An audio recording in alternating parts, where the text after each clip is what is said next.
Assalamu alaikum, que la paix soit sur vous. Merci d'être avec nous pour cette nouvelle édition de la culture religieuse, votre émission qui vous propose de découvrir ou redécouvrir des préceptes essentiels de l'islam, de corriger quelques idées préconçues. Et c'est exactement ce qu'on va faire aujourd'hui. J'ai le plaisir d'avoir avec moi mon invité, un grand écrivain, un grand spécialiste des questions de la question religieuse, de religion comparée et de l'histoire des religions. Et bien c'est notre invité, docteur Ismaël Hamed. Docteur Ismaël, bonjour. Bonjour. Merci d'être avec nous aujourd'hui. Merci, je vous remercie pour la bonne invitation, c'est très très généreux de votre part. Merci. Écoutez, je pense qu'on va vraiment parler d'une chose essentielle aujourd'hui, le djihad. Voilà, le djihad, vous entendez tous parler du djihad, les djihadistes, en relation avec l'État islamique, Daesh, tout ça entre en commun. Mais vous allez voir que le djihad n'a rien à voir avec ces gens-là. Vous savez, vous l'avez sûrement entendu, les musulmans que vous rencontrez vous disent que ça n'a rien à voir avec l'islam. C'est vrai. Et nous, on va vous donner quand même des... cette conception du djihad, vous allez voir, c'est beaucoup plus compliqué qu'aller tuer un non-musulman, parce que le djihad en soi, le djihad sur soi plutôt, djihad de nafs comme on dit, c'est quelque chose de très difficile et c'est ce qui est recommandé en islam.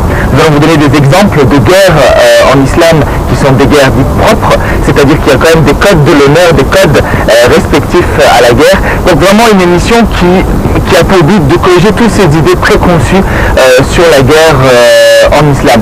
C'est vrai que, docteur, quand même, l'idée de guerre propre dont on parle aujourd'hui, donc surtout après des massacres qu'il y a eu par des grandes puissances belligérantes sur d'autres pays, on a commencé à évoquer cette histoire de guerre propre, ne pas tuer les innocents, les civils, les religieux, etc. Ça existait déjà dans l'islam, alors très brièvement pour introduire. Bien sûr, le djihad, c'est un des principes de l'islam, mais ça veut les conditions de djihad. Mais le djihad, on ne le fait pas comme ça, on ne fait pas la guerre, on n'agresse pas les autres, on n'attaque pas les autres comme ça. Il y a du principe de al-jihad et l'islam. La grande djihad et le djihad propre, comme vous avez déjà vu. Alors, le principe, on parle de se défendre. L'islam, c'est le djihad et l'islam. Par la main, c'est juste pour se défendre. Et aussi, c'est important de savoir que les versets coraniques qui ordonnent les musulmans de faire al-jihad sur les ennemis, alors c'était révélé sur le prophète Mahomet pendant la deuxième année après l'immigration du prophète Mahomet en Médine. Donc c'est 15 ans après le commencement de le message du prophète Mahomet entièrement, c'était 23 ans. Okay? 13 ans, c'était à la Mecque. Et c'était une période de faiblesse, c'était une période d'appeler les gens et tout ça. Et puis après l'immigration à la Médine, alors ça dure 2 ans. Entièrement, alors c'était 23 ans.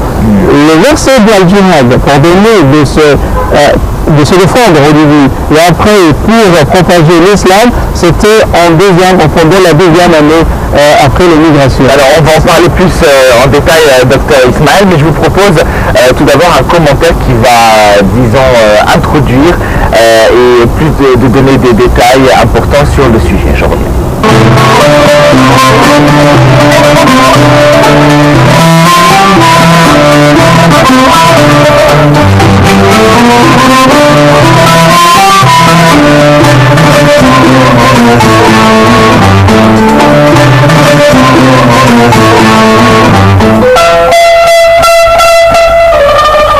Le djihad en islam est un terme trop controversé.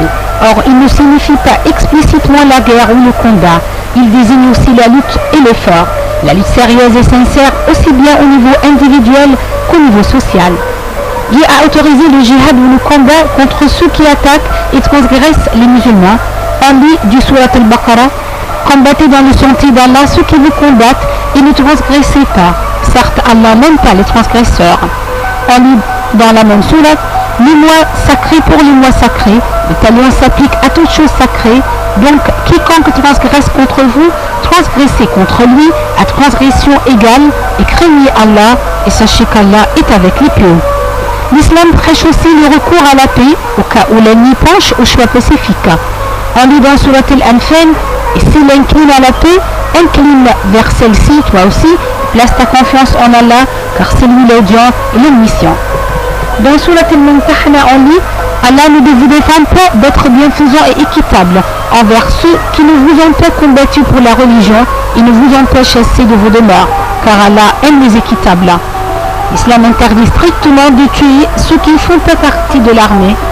En effet, dans le Sahih al-Muslim, c'est Muhammad sallallahu alayhi wa sallam interdit strictement de tuer les vieux, les femmes et les enfants ne portant pas d'armes. Et parmi les enfants, les fous, les femmes, les prêtres, les vieillards et les infidèles. S'ils ont pris part au combat, a dit le prophète Muhammad, bénédiction de Dieu sont sur lui.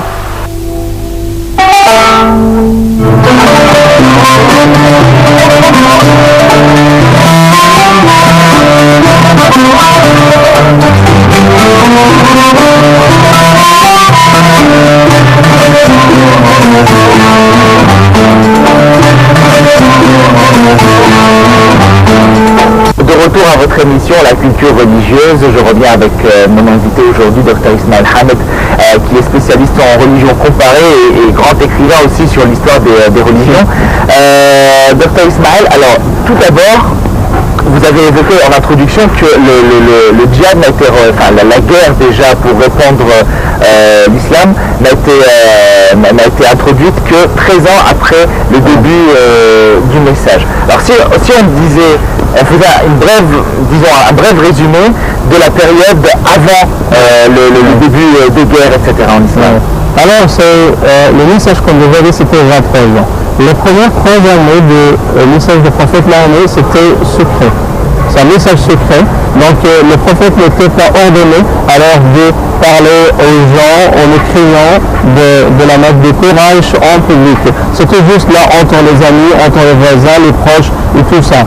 Et quand il y a le verset du prophète, que Dieu ordonne le prophète alors de propager l'islam en public, bien sûr, le mécréant de la Mecque était très fâché de ça et commence de persécuter alors les musulmans et torturer les musulmans et tout ça.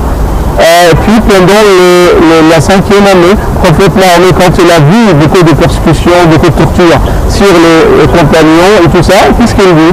Il a dit aux compagnons, vous pouvez aller à la terre de l'Abyssinie, il y a là-bas un roi, celui qui ne fait pas, celui qui est très juste sur les gens et tout ça. Pas encore à Médine, à la terre de l'Abyssinie. Non, c'est tout ça, c'était au début du message. D'accord. Donc on est pendant la 4e année. Alors, c'était la première émigration alors en Abyssinie.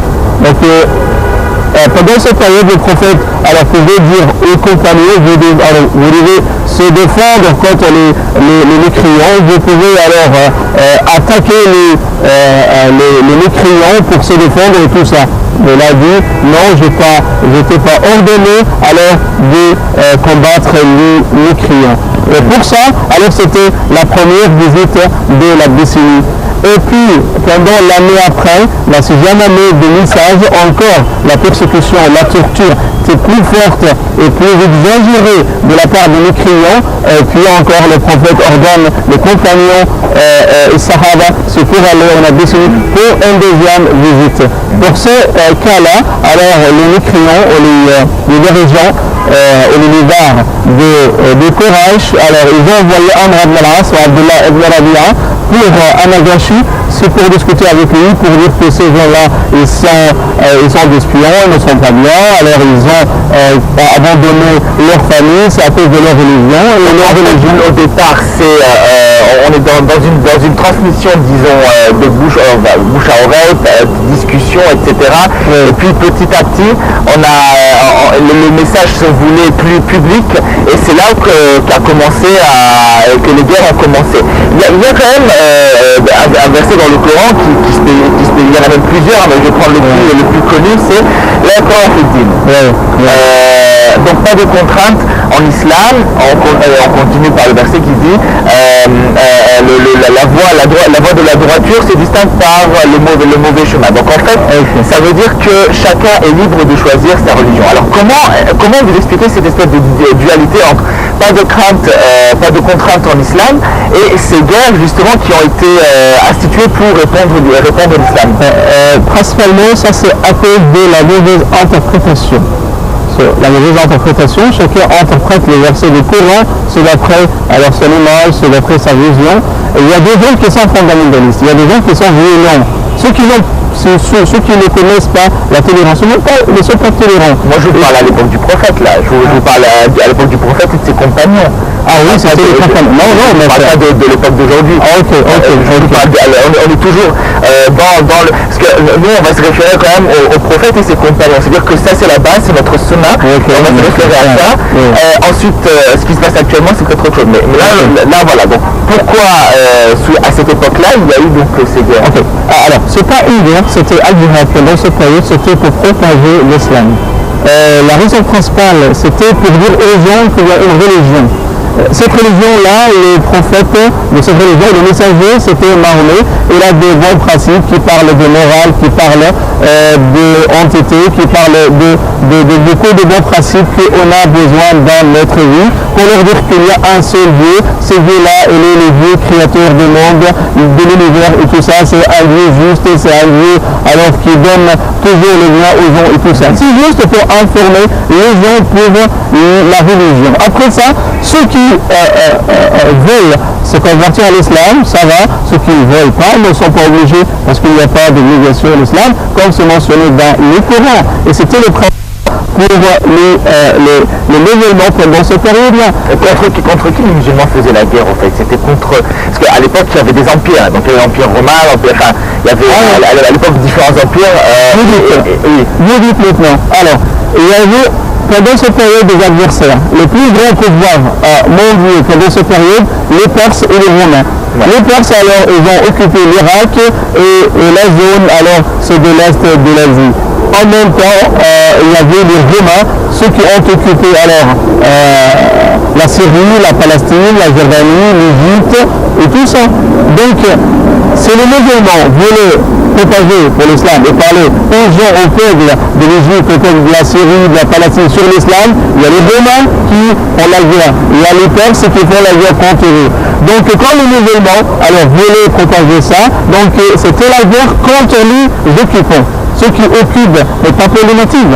Et pour ça, on a un grand exemple de ça. Quand Amr ibn al-As, quand il est venu avec l'armée islamique pour l'Égypte, il avait juste 4000 soldats, 4000 personnes pour concourir, pas l'Égypte, mais c'est pour informer les Égyptiens pour l'islam. Il y avait pendant cette période d'occupation romaine, les Romains, ils ont refusé ça, donc ils faisaient la guerre avec les Arabes et les musulmans. Donc les musulmans ne faisaient pas la guerre contre les natifs ou les peuples.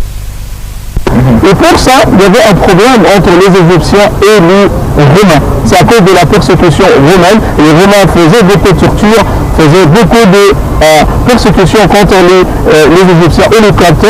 Pendant cette période, c'est à cause de la nature des Jésus, la monophysite, biophysite et tout ça. Donc ils ont persécuté les Égyptiens et ils ont détruit les églises égyptiennes. Donc c'était très énorme, c'était catastrophique pour les Égyptiens pendant cette période. Et le grand patriarche Benjamin, alors c'était le grand patriarche orthodoxe là-bas, il était en fuite alors pendant 10 ans alors dans les déserts. Il ne peut pas revenir en Alexandrie et Caire et tout ça pour rester là-bas parce que la persécution, et c'était Cyrus le Romain, le gouverneur de l'Égypte, c'est lui qui faisait des persécutions énormes.